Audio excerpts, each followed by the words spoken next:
Kati emyezi giweze ebiri kasookedde abantu abasula mu 350 bamenyebwa amayumba gaabwe wakati mu kanyolagana ak'amaanyi omwali amasasi omukka ogubalagala wamu n'emiggo era nga bangi ku bantu bano bakusibwa bya nsusso ng'omugagga Medard Kichoncho asinziira ku kiragiro ekyamuweebwa omulamuzi w'e Nabweru Esther Rebecca Nasambu.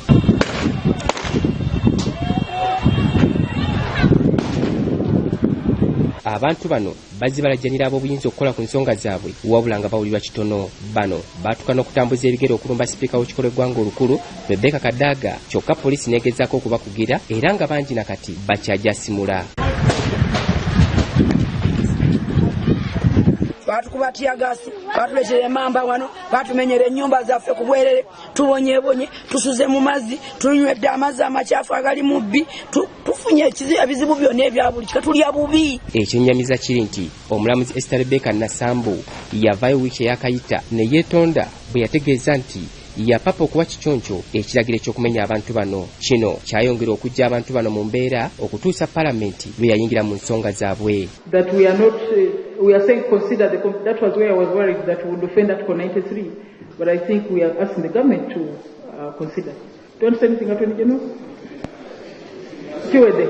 Bano amakyagaliro bakedde kuyisa bivulu olw'ekiwandiiko kya Palamenti wabula ne bawera nti singa gavumenti tebiise mu bwangu okuteeka mu nkola ekiragiro kya Palamenti balina enteekateeka empya.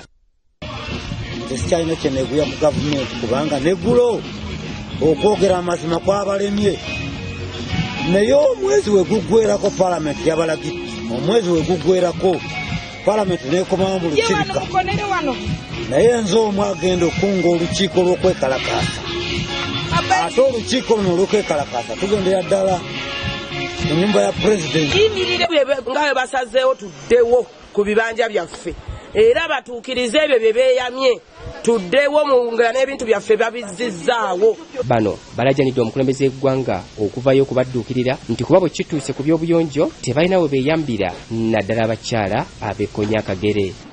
Tooyi tebaawula nti nera kati eno y'abasajja gye baba bagendamu eno y'abakazi era neyo tosobola kumalirizaayo tosobola kukolerayo ekyo kintu nekiggwa tekuli nanzija okwo kwezo ttooyi ate n'ezo ttooyi zajjula. Kusaba amanzi nze okukwasa ekimuli mu 2015 kusabye otuddizeewo amayumba ga lwakubanga ssente we zaali zivanga ennyumba baagimenya twali tusulanga bamenya tusula mu ttenti. Senga aleeta ekirowoozo ekijjawo essiga eddamuzi ne tusigaza nga Paliamenti kyenoonyerezaako kyekimala neekolanga obulamuzi sinakindi twalibadde ne ssente y'omusolo tusobole gikola ki ogifissa kubanga ekisookera ddala bafuna ssente nnyingi ate tebakoma kufuna ku ssente nnyingi ate era ne balya n'enguzi ennyingi empitirivu. Wabula minisita avunaanyizibwa ku ttaka amayumba n'enkulaakulana y'ebibuga Betty Amongi ategeezezza ng'ensonga zino bwe bazikutte kannabwala. The order of eviction was given in Lusanja, so the first interim measures we are working around the clock to vacate that judgment. The second issue, my Ministry of Lands, Housing and Urban Development is now engaging with the Prime Minister and the other relevant government entity to look at how these people can be supported to get back to the land.